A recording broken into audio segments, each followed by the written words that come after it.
Welcome back to our introduction to reading Tibetan. So we've just been having a look at the Refuge and Heart of Awakening prayer and analyzing it, discussing it. So we saw that it's a shloka. Shlokas have 4 lines, and they're very often broken into 2 parts, A and B, and each of those parts is broken into 2 lines. So we went through and analyzed each of the lines and talked about each of the syllables. One of the things we mentioned that shlokas end with 2 shays at the end, but then line 4, you might notice, has only 1 shay. And that's not a mistake, but the Tibetans regard the vertical stroke of the ga, that long last line in the calligraphy, as a shay. So when a word ends in ga, they'll just have 1 shay. So now I would like to talk about just a little bit in conclusion about our prayer. There's much, much more that could be said about it, but this will be the last lesson for now on this prayer. So one of the things that we notice about Tibetan is that there's the basic message and the basic reading, but then there's a lot of things that are mentioned, you could say, between the lines that are woven in like a tapestry into the Tibetan. And this can only be fully actualized by knowing Tibetan. It's stuff that can't really be translated very well. For instance, there are honorific and ordinary words in Tibetan.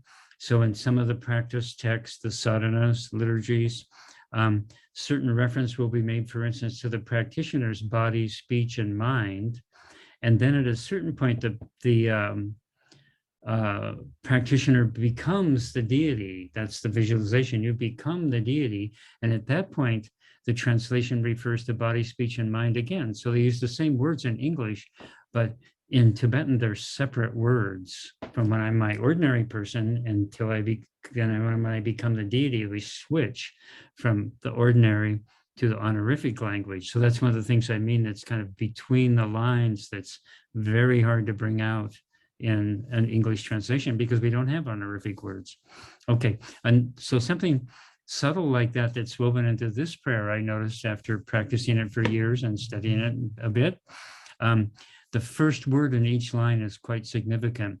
Tibetans have a tendency to put very important words, the first thing in a prayer or a teaching, something like that. And this is certainly the case here, where we have Buddha as the first word. That's what it's all about. We practitioners being on the path to become Buddha. I mean, that's what Buddhism is, right?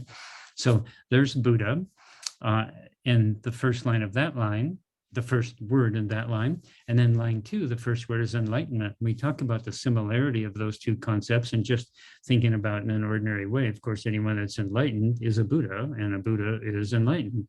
So then we saw how the etymology of the words reinforce each other, and the fact that they're placed as the first word in each of those 2 lines that make up the refuge part, I think is significant. The author's doing that on purpose.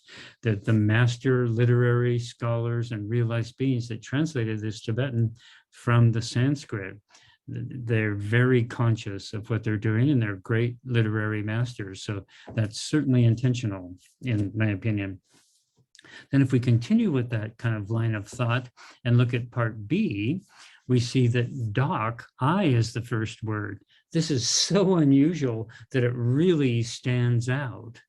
And then it also kind of resonates with us if we've had those teachings that suggest that we have Buddha nature, and even that we are Buddha and we're already enlightened, we just haven't recognized it yet. And so maybe we need to engage in the process of song and gay, purifying away the veils and obscurations and enhancing and bringing to full flower the qualities that are thereby found. Okay, and so then I am being equated with Buddha and enlightenment here. Each of us is, okay? And then line 4 starts with the word dro, meaning a being. So doc, I, and dro, beings, they're being equated as part of the bodhicitta part here, as the first 2 syllables there. So, and of course, we know from the teachings that the dualism between self and others is an illusion, and that's one of the things we want to overcome. Like Einstein said, that that's a big problem that we have, and we have to learn to extend our compassion to all beings and the whole of nature and its beauty. So this is being taught us here by the very placement of these two words. I think the I and the beings are being equated, and then all four of them together: Buddha, enlightenment, I, and all beings. So this has been a mini little teaching on Introduction to Reading Tibetan. This is how we go about reading Tibetan. And so we continue in our studies. We're always studying more. We're learning about the words, and then learning about the grammatical particles and the grammar of the language. And then when we study those two together, they make our Buddhist practice of study, reflection, and meditating completely enriched. It's like whole new light is shined on that process when we come to read Tibetan like this and reflect on it like this. So thanks very much for listening to these little videos, our introduction to reading Tibetan.